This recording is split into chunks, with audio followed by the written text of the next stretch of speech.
네, 안녕하세요. 시험 준비를 하는 수험생 여러분 반갑습니다. 저는 여러분과 함께 이번 시간은 이제 그 컴퓨터 인터넷 부분부터 해서 일반 상식 강의를 쭉 이제 진행을 하면서 여러분들의 어떤 시험 준비에 도움을 주고자 합니다. 자, 일단 이번 시간은 첫 번째 컴퓨터 인터넷 파트와 관련해서 개념하고, 그 다음에 기출문제, 그리고 적중 예상 문제를 한번 같이 공부해 보도록 하겠습니다. 자, 일단은 컴퓨터 부분에서, 자, 랜섬웨어라는 용어가 있어요. 여러분들 이제 용어를 잘 기억을 해 두셔야 돼요. 최근에 어떤 시험 경향을 보면, 최근 경향을 보면 문제가 이렇게 돼 있어요. 어떤 용어가 주어져 있고, 그 용어에 대한 설명으로 틀린 것은 이렇게 돼 있어요. 그쵸? 그러면 여러분들이 이 문제를 풀 때 이게 이렇게 4개가 있을 거 아니에요. 그쵸? 그러면 이렇게 3개는 맞는 거예요. 이렇게. 그쵸? 그리고 하나가 틀린 건데 지금 이렇게 설명하는 것 중에 하나에 어떤 한 부분을 바꿔가지고 출제를 하는 그런 경향으로 요즘 시험이 좀 바뀌었습니다. 그러니까, 여러분들이 이렇게 어떤 용어에 대해서 좀 꼼꼼히 그 특징들을 정리해둘 필요가 있어요. 그쵸? 그 용어의 어떤 특징, 그쵸? 그 다음에 장점, 단점, 이런 것들을 중심으로 공부를 해두시면 되겠습니다. 일단 랜섬웨어 같은 경우는 어떤 용어냐면 인질의 몸값을 의미하는 랜섬하고 소프트웨어를 의미하는 웨어의 합성어예요. 그래서 랜섬웨어인데, 그러니까 이거 같은 경우는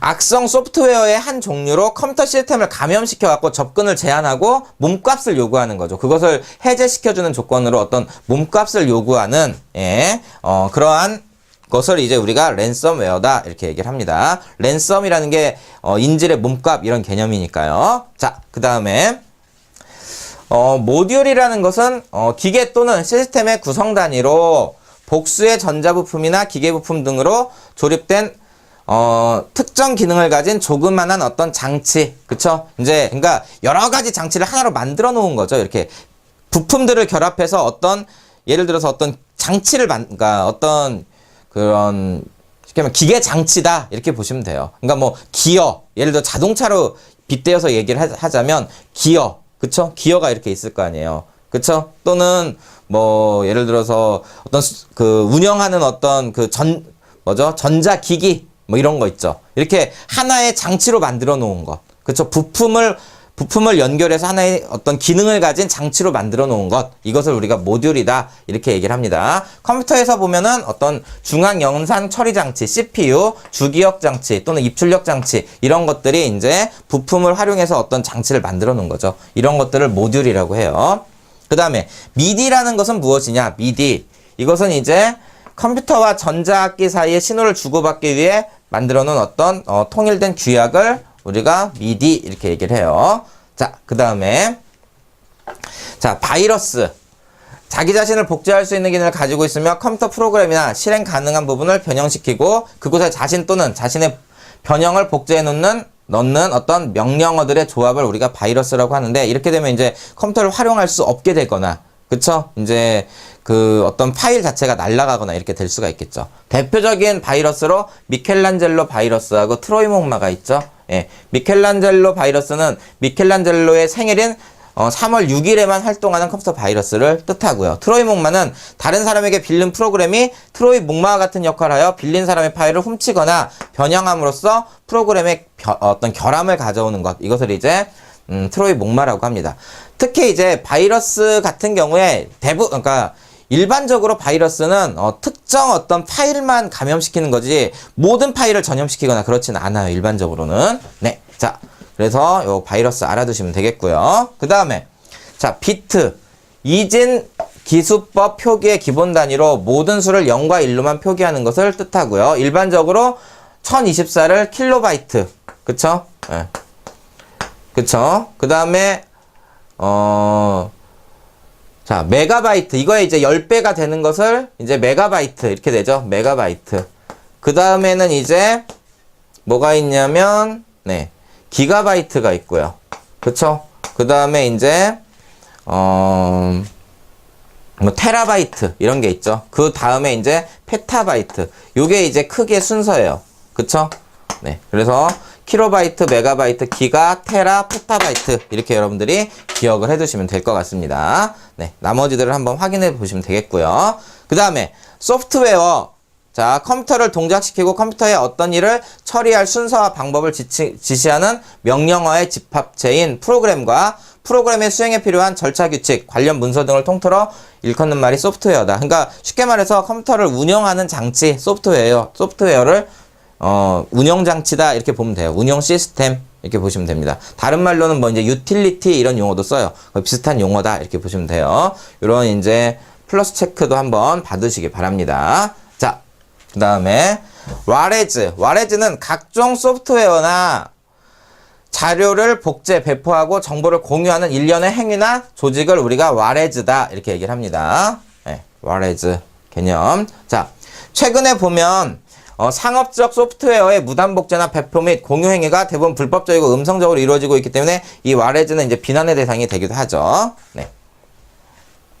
자, 그 다음에 워터마크. 자, 워터마크는 지적재산권을 보호하기 위한 것 이렇게 보시면 되겠죠. 용어 개념 정도만 좀 알아두시면 되겠습니다. 자바는 1995년 미국 선 마이크로 시스템사에서 개발한 차세대 프로그래밍 언어, 그쵸? 네, 프로그래밍 언어다 이렇게 보시면 되겠네요. 네. 맨 처음에는 컴퓨터의 운영체계에 상관없이 작동하는 것이 가장 큰 특징이다 이렇게 되어 있고, 처음에는 가전제품을 제어하기 위한 목적으로 만들어졌으나 인터넷이 등장하면서 인터넷용 소프트웨어 개발에 가장 적합한 언어의 하나로 각광받고 있는 게 바로 이 자바다 이렇게 보면 돼요.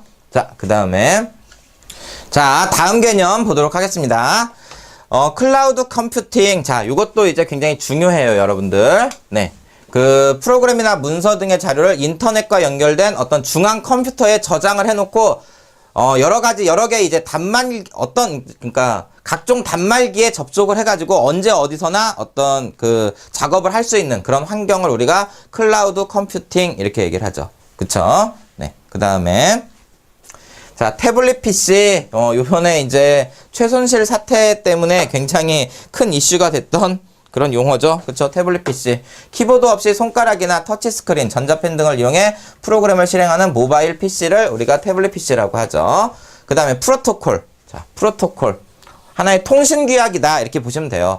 컴퓨터 상호 간에 접속되어 오류를 최소화함으로써 정보를 원활하게 교환할 수 있게 하기 위해 필요한 어떤 규칙의 집합 이렇게 돼 있죠. 그러니까 하나의 통신을 위한 표준 규약 이렇게 보면 돼요. 대표적인 통신 표준 규약이 바로 TCP IP죠. 네, 이게 가장 대표적인 겁니다. 자, 그 다음에 플러그 앤 플레이. 플러그의 전원을 연결하는 즉시 사용할 수 있다 이런 뜻이죠. 그쵸? 플러그에 연결하면 바로 플레이가 된다 이런 뜻이에요. 그 다음에 서트가 있는데, 컴퓨터 해킹 사고가 빈발함에 따라 컴퓨터 통신망을 해커로부터 보호하기 위해 미국에서 결성된 통신 보안 전문가 그룹을 우리가 서트라고 얘기를 하죠. 그쵸? 서트. 기억을 해두시기 바랍니다. 자, 그 다음에 HTML. 직접 프로그램을 제작하는 데 사용되는 C나 파스칼과 달리 웹에서 사용되는 각각의 하이퍼텍스트 문서를 작성하는데 사용되며, 하이퍼텍스트의 구조를 서술하는 일종의 컴퓨터 언어다 이렇게 돼 있어요. 그쵸? 네. 인터넷에서 볼 수 있는 수많은 홈페이지들은 대부분 HTML이라는 언어를 사용하여 구현된 것이다. 그러니까 홈페이지를 제작하는 데 사용하는 언어 HTML 이렇게 보면 돼요. 자, IP 주소. 우리가 이제 표준 통신 규약으로서 이제 쓰고 있는 게 바로 TCP IP라는 거 알아두시면 되겠습니다. 그 다음에 자, VDT 증후군. 그쵸?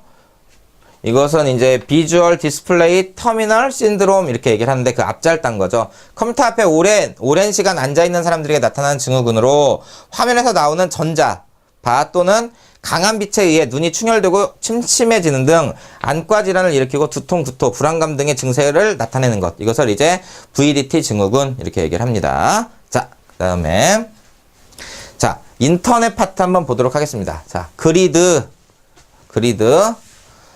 자, 시카고 대학 컴퓨터공학과 교수 이안 포스터가 창시한 차세대 인터넷망이다. 한 번에 한 곳에만 연결할 수 있는 웹과 달리 신경 조직처럼 세계 곳곳의 컴퓨터, 데이터베이스 첨단 장비를 연결하여 개인 컴퓨터로 원격 조정하는 것. 이것을 이제 그리드 시스템 이렇게 얘기를 하죠. 네.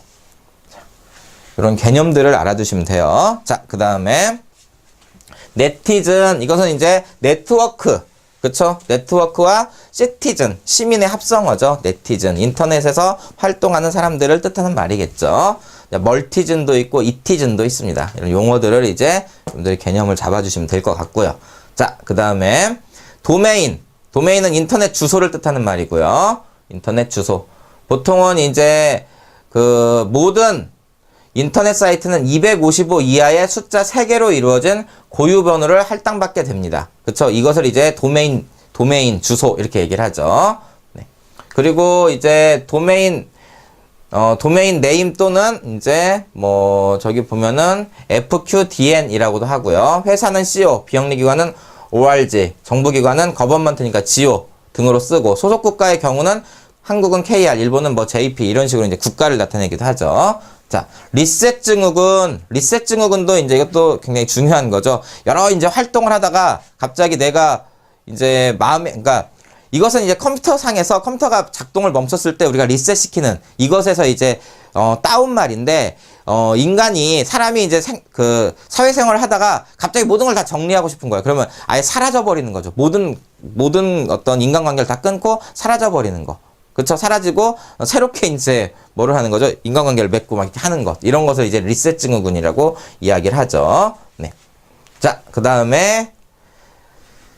다음 개념 보도록 하겠습니다. 블루리본, 인터넷에서 정보교환과 의사표현의 자유를 주장하는 운동, 블루리본 운동. 그 다음에 사이버 테러, 그냥 한번 봐주시면 될 것 같고요. 자, 웹아홀리즘, 이것은 인터넷 중독 현상을 뜻하는 겁니다. 인터넷 중독 현상. 그 다음에 웹 2.0, 그냥 한번 봐주시면 될 것 같고요. 이것도. 자, 위피는 여러분들 알고 계셔야 돼요.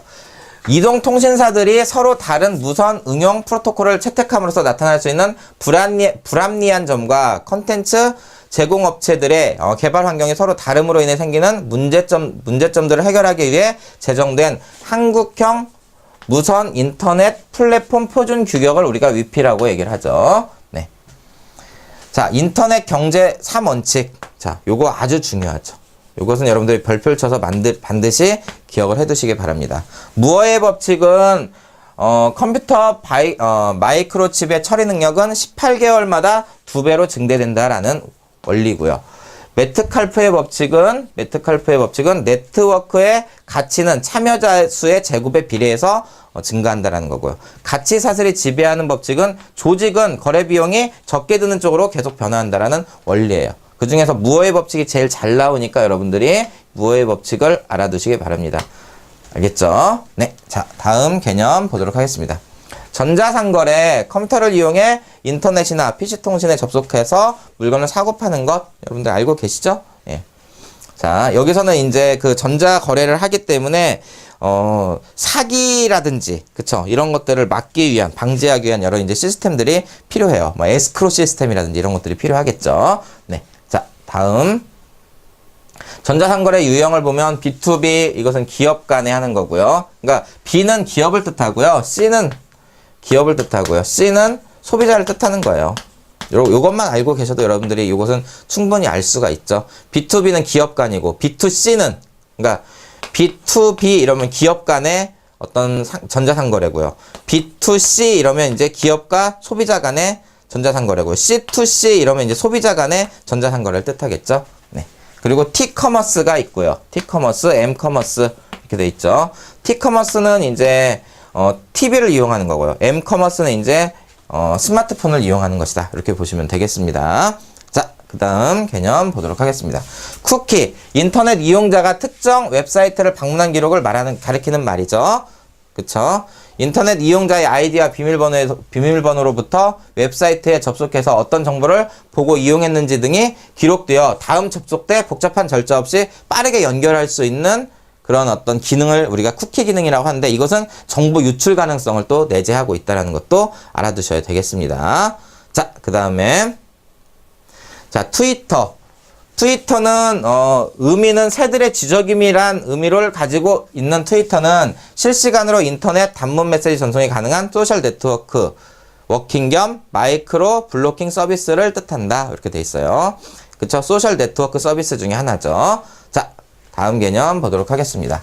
자, 피싱, 그 다음에 파밍, 스미싱 이런 개념들 여러분들이 꼭 알아두시기 바랍니다. 그러니까 피싱 같은 경우는 무엇을 하는 거냐면 개인정보를 이제 그러니까 빼내는 수법인데 금융기관인 것처럼 위장해서 이메일을 보내가지고, 그쵸? 이메일을 활용해가지고, 개인정보를 유출하는 방법이에요. 자, 파밍이라는 것은 뭐냐? 파밍이라는 것은 사이트를 어떻게 하는 거죠? 사이트를, 중간에 탈취하는, 그쵸? 중간에 탈취하는 기법을 사용해가지고, 개인정보를 빼내는 방법이죠. 그리고 스미싱이라는 게 있어요. 스미싱이라는 것은 이제 이미의 홈페이지를 제작을 해가지고, 홈페이지를 제작을 해서 이 이미의 홈페이지가 진짜로 오인하게끔 만들어갖고 여기에 가입하게 하는 거죠. 그쵸? 예를 들어서 뭐 농협 홈페이지를 제작을 해요. 근데 이게 실제 농협게 아닌 거죠. 정보를 빼내기 위해서 만든 거죠. 그래서 어떤 개인들이 여기에 접속을 해가지고 이게 진짜 농협 홈페이지인 줄 알고 가입을 하면 이렇게 가입을 하게 해갖고 정보를 빼내는 방법. 이것을 우리가 스미싱이다. 이렇게 잘못 말했네요. 예, 스미싱이 아니라 이런 방법을 우리가 스푸핑이라고 해요. 스푸핑. 그쵸? 예, 스푸핑. 그리고 스미싱은 뭐냐? 자, 스미싱이라는 것은 숏 메시지 서비스. 그쵸? 이제 문자 메시지를 이용하는 거죠. 문자 메시지를 이용한 그 피싱을 하는 거죠. 그쵸? 그래서 앞잘 따갖고 스미싱 이렇게 얘기를 하는 겁니다. 그쵸? 이건 문자 메시지를 이용하는 거죠. 문자 메시지. 자, 다시 한번 정리를 해보도록 하겠습니다. 피싱은 금융기관이 마치 이제 금융기관이 이메일을 보낸 것처럼 위장해가지고 개인정보를 빼내는 것. 파밍은 사이트를 중간에 탈취해가지고 개인정보를 빼내는 것. 스푸핑은 이미의 홈페이지를 제작해서 진짜로 오인하게끔 만든 다음에 정보를 빼내는 것. 스미싱은 문자를 보내가지고 이제 그 개인정보를 유출하는 것, 빼내는 것. 이런 방법이에요. 네, 여기에. 자. 피싱 그리고 파밍 이렇게 두 가지가 나와 있네요. 그쵸? 네.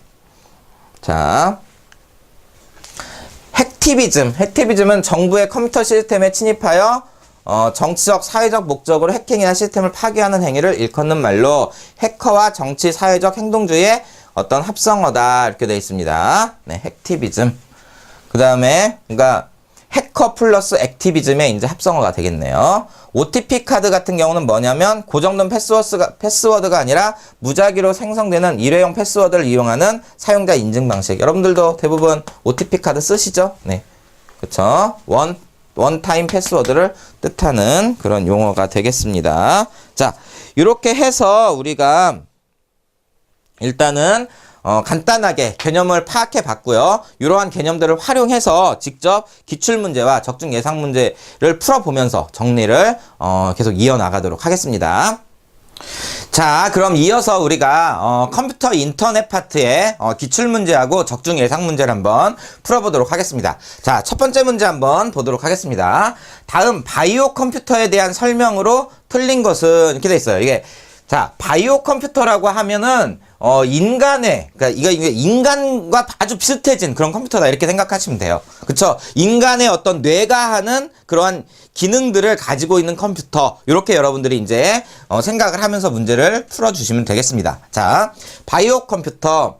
인간의 뇌에서 이루어지는 인지, 학습, 기억, 추리, 판단 등 고도의 정보 처리 시스템을 모방해서 만든 컴퓨터다. 즉, 바이오 컴퓨터는 결국은 인간의 뇌를 모방했구나. 그쵸?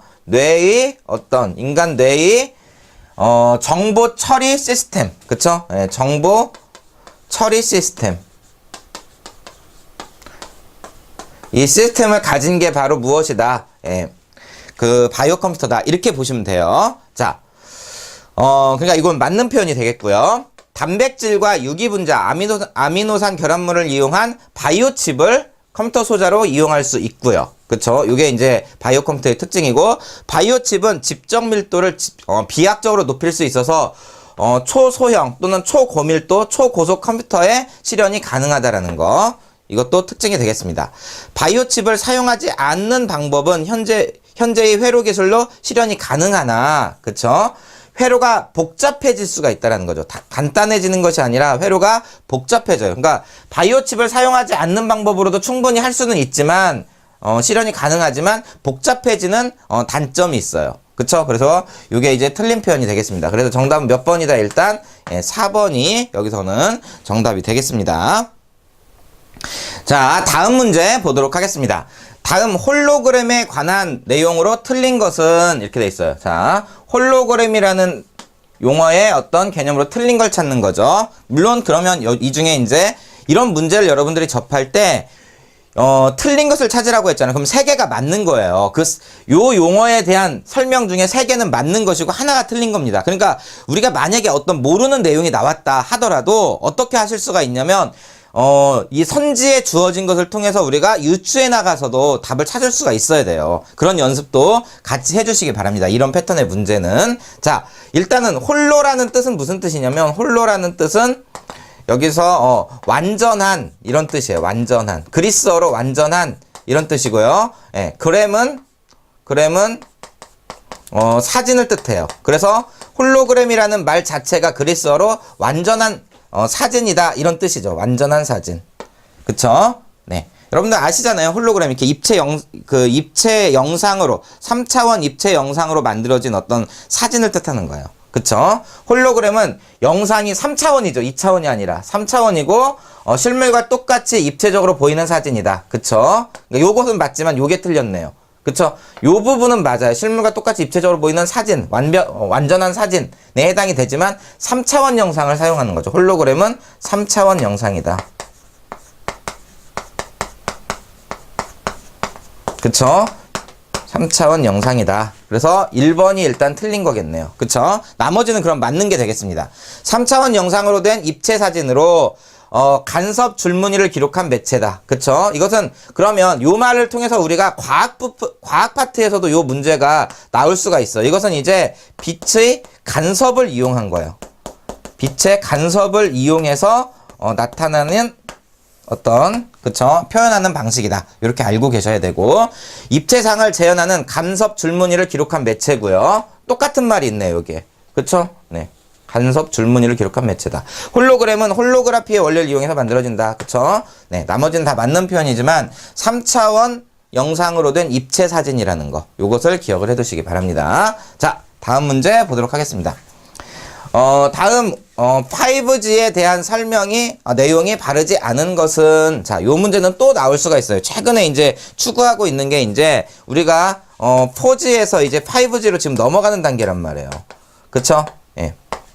자, 이 5G는 28GHz, 28GHz의 초고대역 주파수를 사용한다라는 거. 초고대역 주파수.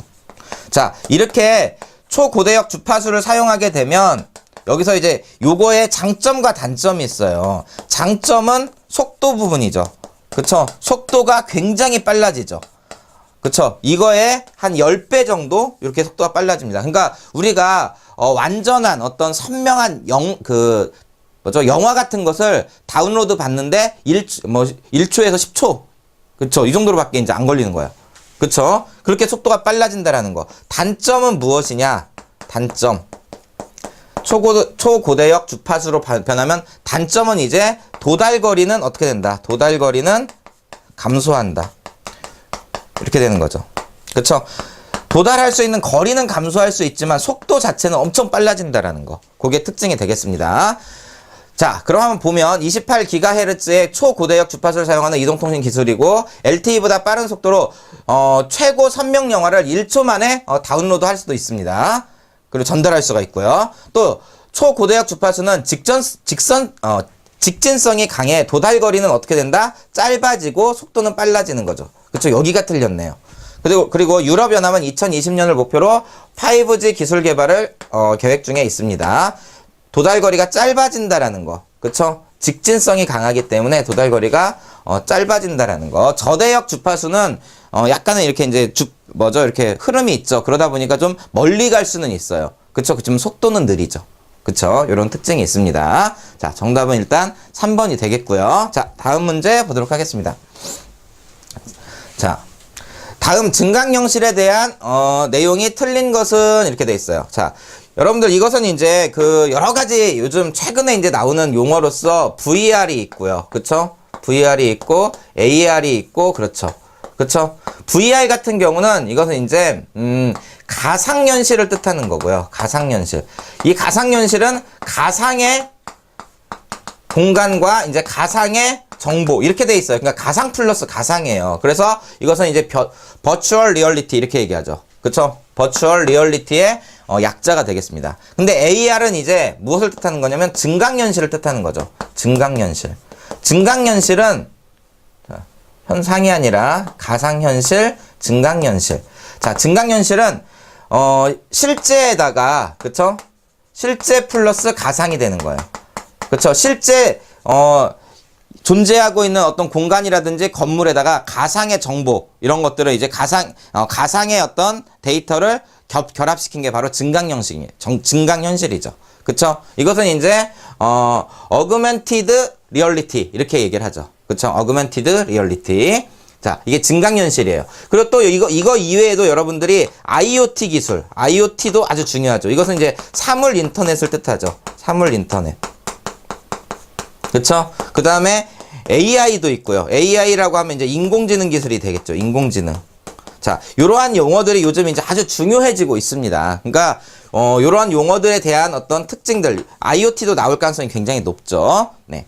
뭐, AI라든지 이런 것들 여러분들이 같이 좀, 알아두시기 바랍니다. 자, 사용자의 눈으로 보는 현실 세계와 가상 물체를 결합시킨 거다. 그쵸? 실제, 현실이라고 하죠. 예. 현실 플러스 가상이다. 이게 바로 증강현실의 특징이 되겠죠. 그러니까 이것은 맞는 말이고요.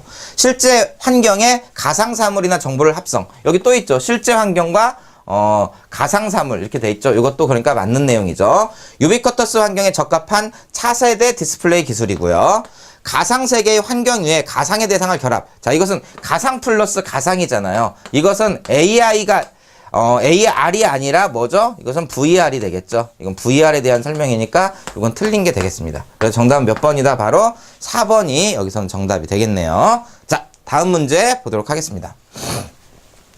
다음 블록체인에 관한 내용이 틀린 것은 이렇게 돼 있어요. 자, 블록체인 기술과 관련 있는 거 최근에 이제 아주 핫했었죠. 굉장히 핫한 이슈였긴 했는데 이게 바로 이제 무엇과 연결됐죠? 블록체인 기술이 가상화폐와 연결이 됐죠. 암호화폐, 가상화폐. 그쵸? 그 중에 이제, 가장 먼저 만들어졌던 게 바로 비트코인이죠. 비트코인. 그리고 이 비트코인에 이제 기초를 두고, 다양한 알트코인들이 만들어졌어요. 다양한 알트코인. 그죠? 네. 요게 어떻게 보면은 이제 그 어머니격이죠. 비트코인이. 그쵸? 이것은 모든 사람이 그러니까 이 블록체인 기술이 무엇이냐면 모든 사람이 그 비트코인에 대한 정보, 소유 또는 이제 이전 이러한 어떤 양도, 그쵸? 이런 거래 내역을 모든 사람이 공유하는 거예요. 그래서 무엇을 원칙적으로 해킹을 방지할 수 있다 이거죠. 해킹을 방지할 수 있는 그러한 기술이 이 안에 들어가 있다. 요렇게 이야기를 할 수가 있는 거죠. 비트코인. 자, 가상화폐로 거래할 때 해킹을 막기 위한 기술이고요. 거래에 참여하는 모든 사용자에게 거래 내용을 보내주며 거래 때마다 이를 대조해 데이터 위조를 막는 방식을 사용하고 있고요. 비트코인은 누구나 열람할 수 있는 장부에 거래 내용을 투명하게 기록을 하죠. 그래서 이제 해킹을 막고 그쵸, 위조를 막을 수가 있다라는 거죠. 이 블록체인 기술이. 비트코인을 사용하는 여러 컴퓨터가 매일 한 번씩 이 기록을 검증하는 게 아니라 10분마다 한 번씩 해요. 그러니까 10분 단위로 대조를 하는 거죠. 10분 단위로. 그쵸? 그렇기 때문에 해킹을 막을 수 있는 거죠. 매일 한 번씩이 아니라 10분 단위로 합니다. 10분 단위. 그래서 정답은 몇 번이다? 4번이 여기선 정답이 되겠습니다. 자, 블록체인 기술도 굉장히 중요한, 최근에 굉장히 핫한 이슈이죠. 블록체인 기술과 이런 이제 가상화폐 같이 알아두시면 좋겠습니다. 자, 다음에 설명하고 있는 컴퓨터의 명칭으로 알맞은 것은 인간의 뇌에서 이루어지는 인식과 학습, 기억, 추리, 판단 등 고도의 정보 처리 시스템을 모방한 컴퓨터. 인간 뇌의 정보 처리 시스템을 어떤 모방한 컴퓨터. 이걸 바이오 컴퓨터라고 했죠? 네, 바이오 컴퓨터. 네, 여기 있네요. 네, 정답은 몇 번이다? 바로 4번이 정답이 되겠습니다. 자, 다음 문제 보도록 하겠습니다. 다음 내용과 관련 있는 개념 무엇인가? 이동 중 사용할 수 있도록 작고 가볍게 만들어진 컴퓨터로 몸에 직접 착용이 가능하다. 자, 몸에 직접 착용할 수 있다라는 거죠. 네, 이것은 무엇을 뜻하는 거냐면 유비쿼터스, 그쵸? 유비쿼터스 패셔너블 컴퓨터를 뜻하는 거야. UFC를 뜻하는 겁니다. 유비쿼터스 패셔너블 컴퓨터. 착용 가능한 거. 이동 중에도 자기 신체에 그러니까 몸에 착용하고, 그쵸? 이렇게 할 수 있는 그러한 컴퓨터. 유비쿼터스 패셔너블 컴퓨터. 정답은 2번이 되겠네요. NFC는 이제 근거리 무선 통신을 뜻하는 거죠. 네, 근거리 무선 통신을 뜻한다. 뭐 이 정도로 보시면 되겠습니다. 정답은 여기선 2번이 되겠네요. 자, 다음 문제 한번 보도록 하겠습니다. 다음 중 컴퓨터의 출력 장치가 아닌 것은 이렇게 돼 있어요. 자, 컴퓨터의 프린터 출력하는 거죠. 모니터도 출력하는 거죠. 그리고 플로터는 이제 A4 크기가 아닌 다양한 어떤 크기의 어떤 출력을 하는 것을 우리가 플로터 이렇게 얘기를 합니다. 스캐너 같은 경우는 입력 장치죠. 이것은 입력 장치. 그쵸? 스캔 받아서 입력을 하는 거죠. 그래서 정답은 몇 번이다? 4번이 정답이 되겠네요. 자, 다음 문제 보도록 하겠습니다. 불특정 다수에게 휴대전화로 문자 메시지를 보내. 여기에 핵심이 있습니다. 휴대전화로 문자 메시지. 그쵸? 숏 메시지 서비스. 그쵸? SNS죠. 그래서 악성 프로그램이 주입된 인터넷 사이트에 접속하게 한 후 사용자의 정보를 빼내는 거. 이것을 뭐라 부르죠? 우리가 피싱이라고 얘기하죠. 피싱. 그쵸? 그래서 앞잘 따가지고 스미싱 이렇게 얘기를 합니다. 스미싱. 그쵸? 피싱이죠. 피싱. 그쵸? 예, SNS, 숏 메시지 서비스 플러스 피싱. 그래서 앞잘 따서 스미싱. 그쵸? 문자 메시지를 이용하는 것은 스미싱이라고 얘기를 한다는 거 알아두시기 바랍니다. 파밍이라는 것도 자주 나오는데, 파밍이라는 것은 뭐냐면, 마치 그러니까 위장 사이트를 만들어 놓고 마치 정상 사이트인 것처럼 어떻게 하는 거야? 이제 사용자들이 오인하게 한 다음에 가입을 시키고, 그래서 개인정보를 탈취하는 방식. 그게 이제 파밍이에요. 폰지 사기는 다단계에서 주로 일어나는 거죠. 다단계에서 일어나는 건데, 이건 뭘 뜻하는 거냐면, 미리 이제 투자자를 받았잖아요. 그러면 미리 받은 투자자들한테 원금과 이자를 줘야 되는데, 특히 이제 이자를 주죠. 고익의 수익을 보장한다고 모집을 하니까, 나중에 모집한 사람들의 돈을 받아서 앞에 사람들의 돈을 어떻게 하는 거야? 이자를 주면서 운영되는 그러한 어떤 다단계 조직. 그쵸? 이것을 우리가 이제 폰지 사기 수법, 예, 폰지 사기 수법 이렇게 얘기를 합니다. 휘슬블로어는 이제 내부 고발자를 뜻하는 거고요. 여기서는 스미싱 정답이 2번이 되겠네요. 자, 그 다음에 자, 컴퓨터 바이러스에 대한 설명으로 옳지 않은 것은 컴퓨터 바이러스를 퍼뜨리는 것도 범죄가 된다. 당연하죠. 그쵸? 네. 자신을 복제하는 능력을 가진 컴퓨터 바이러스도 있고요. 컴퓨터 바이러스에 걸리면 시스템 내에 모든 파일이 감염되는 게 아니라 일부 파일이, 그러니까 모든 파일이 감염되는 사실은 바이러스도 있어요. 그렇지만 대부분의 바이러스는 일부 파일을 감염시킵니다. 그쵸? 네. 그래서 정답은 몇 번이다? 3번. 뭐 컴퓨터 바이러스 중에 아예 컴퓨터 자체를 사용 불능 상태로 만들어버릴 수가 있으니까. 그쵸? 네. 그럴 수는 있지만 시스템 내에 있는 모든 파일을 감염시키는 건 아니다. 이렇게 보시면 되겠네요. 전체 메일의 본문을 읽는 것만으로도 컴퓨터 바이러스에 감염될 수 있습니다. 전자메일. 제가 잘못 읽었습니다. 메일의 본문을 읽는 것만으로도 컴퓨터 바이러스에 감염될 수 있다라는 거. 그래서 이러한 메일을 어떻게 열어보기 전에 이 바이러스 검사를 하고 열어볼 필요가 있다라는 거 여러분들이 꼭 기억을 해 두시기 바랍니다. 일단 정답은 3번이 되겠습니다. 자, 다음 문제 보도록 하겠습니다. 컴퓨터 데이터 통신을 위해 만들어진 인터넷 표준 프로토콜. 자, 프로토콜이라는 것은 뭐를 뜻하는 거냐면, 프로토콜은 그냥 통신 규약 같은 거예요. 통신 규약. 그쵸? 프로토콜은 통신 규약이다. 그래서 TCP, 그 다음에 IP. 이 P가 이제 프로토콜이죠. 이제 가장 인터넷 표준 프로토콜은 바로 TCP/IP다. 정답은 바로 몇 번이다? 3번이 되겠습니다. FTP는 뭐냐면 파일 트랜스퍼 프로토콜이에요. 그러니까 파일 전송을 위한 어떤 통신 규약을 뜻하는 거겠죠. 파일 전송을 위한 거. SMTP 같은 경우는 이제 어떤 숏 메시지, 이메일 같은 것을 어떻게 하는 거야? 이메일, 숏 메시지, 이메일 같은 것을 보낼 때 이용되는 표준 프로토콜이다. 이렇게 보시면 됩니다. 알겠죠? 여기서는 이제 가장 인터넷 표준 프로토콜로서 TCP, IP 이렇게 보시면 됩니다. 그래서 정답은 3번이 되겠습니다. 자, 그 다음에 주어진 글의 내용과 가장 관련 있는 용어는 인터넷상의 컴퓨터 주소인 도메인 만드는 방법을 알게 된 태연이는 유명 기업의 명칭이 포함된 도메인 몇 개를 만들어 등록해 놓았다. 그로부터 몇 달 뒤 해당 기업의 직원으로부터 기업에서 일정한 비용을 지불할 테니 그 도메인을 달라는 내용의 전화를 받았다. 이렇게 이제 아주 유명 어떤 그 사이트 이름을 미리 선점하는 것. 이것을 우리가 사이버 스쿼팅이라고 얘기를 하죠. 정답은 2번이 되겠습니다. 스트리밍이라는 것은 이제 이것은 이제 뭐죠? 동영상이라든지 이런 영상을 직접 다운로드 받지 않고 어떻게 하는 거죠? 실행시키는 방법이에요. 스트리밍 방식이라는, 그 영상 전송 방식이 있어요. 자, 지금 이 동영상을 여러분들이 보고 있는 이 동영상도 여러분들 다운로드 못 받잖아요. 그쵸? 이거 스트리밍 방식으로 운영되고 있는 겁니다. 알겠죠? 그 다음에 사이버블링이라는 것은 요 같은 경우는 이제 그러니까 사이버 공간상에서의 어떤 집단 따돌림. 그쵸? 예, 이런 것을 뜻하는 거예요. 네. 이런 개념들 정도 알아두시면 될 것 같고요. 다음 중 와이브로에 대한 설명으로 틀린 것은 이렇게 돼 있어요. 유선 초고속 인터넷 이동성의 한계를 극복하기 위함이다. 그쵸? 유선이 아니라 이건 무선이니까요. IT 세계화 정책의 하나로 한국과 일본이 공동 개발한 게 아니라 한국 자체 개발입니다. 틀린 것은 2번이고요.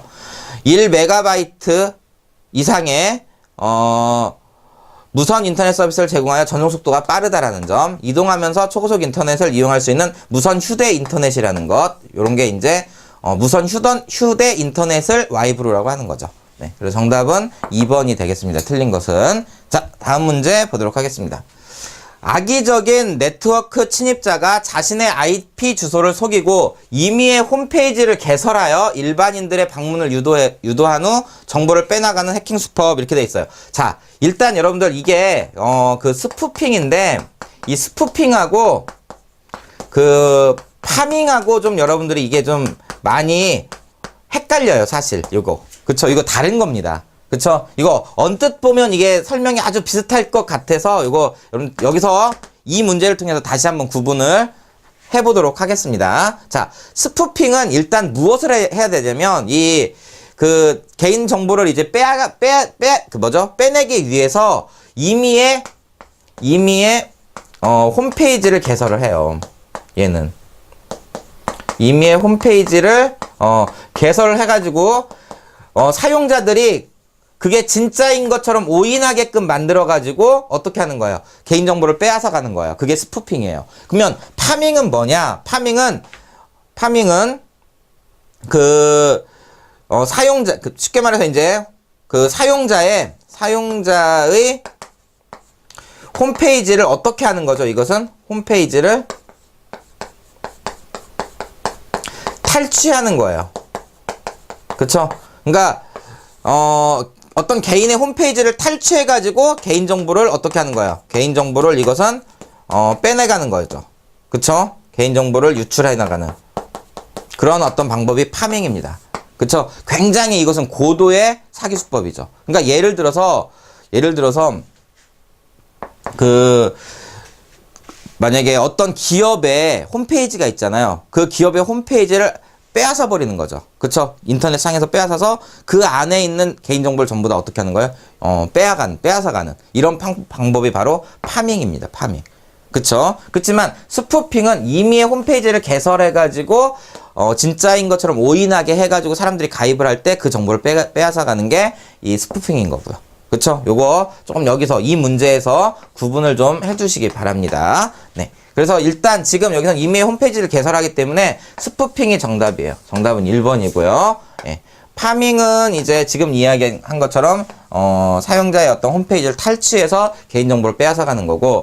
자, 그 다음에 이제 피싱도 있는데, 이 피싱은 뭐냐면, 피싱은 금융기관을 위장한, 그쵸?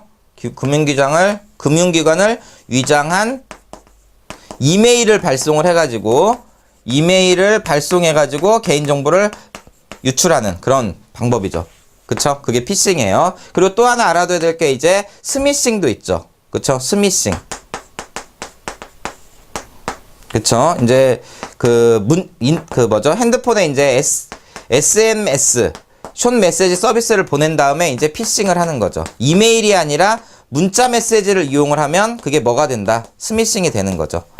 문자 메시지를 이용하는 게 스미싱이고, 이메일을 이용하는 건 피싱이고, 그쵸? 파밍은 사용자의 홈페이지를 탈취하는 거고, 스푸핑은 이제 이미 홈페이지를 개설해서 그게 진짜인 것으로 오인하게끔 만들어가지고 개인정보를 유출하는 거고, 이러한 개념들을 여러분들이 좀 잡아주시면 되겠습니다. 자, 페리티 같은 경우는 이거는 이제 주식시장에서 주로 이제 쓰는 용어예요. 이건 주식시장 용어이기 때문에 여기하고는 관련이 없다. 이렇게 보시면 돼요. 그러니까 여러분들 이제 그 사채인데, 그러니까 채권인데 이것을 이제 주식으로 전환할 것인지 말 것인지를 알아보는 그러한 어떤 개념이 바로 페리티입니다. 네. 그 다음에 다음 문제 한번 보도록 하겠습니다. 다음 중 세계에서 가장 큰 비즈니스 전문 소셜 네트워크 서비스는 무엇인가? 이렇게 돼 있어요. 세계에서 가장 큰 SNS 서비스를 하는 것은 바로 링크드인이에요. 네, 이건 그냥 여러분들 기억을 해두시면 됩니다. 3번이 정답이 되겠습니다. 자, 다음 문제 보도록 하겠습니다. 다음 중 크라우드 펀딩에 대한 설명으로 옳지 않은 것은 이제 다수의 이제 투자자들한테 소규모의 돈을, 그쵸, 투자금을 받아가지고 받는 방법, 그쵸? 네, 그것을 이제 크라우드 펀딩이라고 하는데, 소셜 네트워크 서비스 혹은 인터넷을 통해 기부자 또는 후원자, 투자자를 모집을 하고요.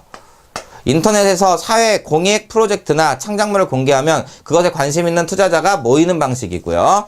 각 투자자는 성공 가능성을 예측할 수 없는 사업에 투자하기 때문에 손해에 대한 부담이 매우 크다. 엄청나게 큰 돈을 투자하는 게 아니기 때문에, 예, 그 손해에 대한 부담이 매우 큰 것은 아니죠. 그리고 투자자에 대한 보상은 현금으로도 할 수 있고 창작물 또는 프로젝트의 결과물로도 이루어지기도 합니다. 네, 그래서 일단 정답 몇 번이다. 틀린 것은 손해에 대한 부담이 큰 것은 아니다. 자기가 엄청나게 많은 금액을 한꺼번에 투자하고 막 그런 거 아니에요. 이것은 예, 다수의 투자자 또는 뭐 기부자, 후원자에게 이제 소규모의 금액을 모아서 이제 거대 자본을 형성하는 거죠. 그쵸? 네, 3번이 정답이 되겠습니다. 자, 다음 문제. 다음 글과 관련 있는 용어는 최근 무슨 사건으로 인터넷이 시끄러웠다. 중요한 것은 사실이 왜곡된 상태로 인터넷에 게재되는 경우도 많다는 것이다. 진실을 밝혀 오명을 벗더라도 이미 신상 정보가 공개되거나 네티즌의 표적이 되어 수많은 악플에 시달린 당사자는 그 상처에서 벗어나기가 힘들다. 그쵸? 이것은 이제 뭐 하는 거예요? 넷카시즘이라고 하는데, 인터넷상에서 이제 어떻게 해버리는 거예요? 인터넷상에서 완전히 그 모든 것을 다 신상을 다 털어버리는 거죠. 네, 그래서 매장시켜버리는 그런 것을 이제 원래는 이게 메카시즘이에요. 그러니까 미국에서 이제 공산주의 혐오로 나타난 건데, 그쵸? 이것을 이제 메카시즘이라고 해요. 근데 이게 이제 인터넷 상에서 나타나니까 인터넷 플러스 메카시즘에서 넷카시즘이라는 용어가 생긴 겁니다. 그래서 정답은 3번이 정답이 되겠네요. 나머지들도 한번 개념들 정도는 알아두시기 바랍니다. 자, 그 다음에 사용자들이 정해진 PC 없이도 웹상에 자료를 저장하여 어디에서나 프로그램을 실행할 수 있는 거, 클라우드 컴퓨팅. 그쵸? 이게 이제 엔드라이브. 그쵸? 뭐 네이버를 예로 들자면 이제 엔드라이브 같은 것이 대표적인 클라우드 컴퓨팅 시스템이다. 이렇게 보시면 되겠습니다. 증강현실은 우리가 AR 이렇게 얘기했죠. 그 다음에 블루투스는 이제 근거리 무선 통신을 뜻하는 거고요. 유틸리티라는 것은 그냥 소프트웨어다. 이렇게 보시면 돼요. 예, 각종 소프트웨어를 유틸리티라고 하죠. 자, 그 다음 문제 보도록 하겠습니다. 다음 중 새로운 컴퓨터 범죄 수법인 파밍에 대한 설명으로 부적당한 것은 이렇게 돼 있어요. 그러니까 틀린 것을 찾으라는 거죠. 해당 사이트가 공식적으로 운영되고 있던 도메인 자체를 중간에 탈취하는 수법이고요.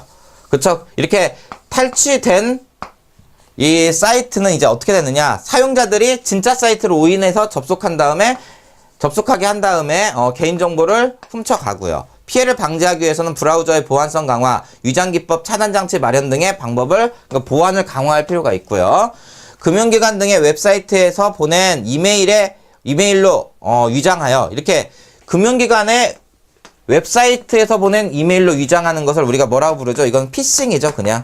그쵸? 네, 피싱. 그래서 파밍은 아니죠. 그래서 정답은 4번이 되겠습니다. 여러분들이 이렇게 파밍이라든지, 그쵸? 그 다음에, 피싱, 그 다음에 스미싱, 이런 개념들 잘 구분을 해 두셔야 돼요.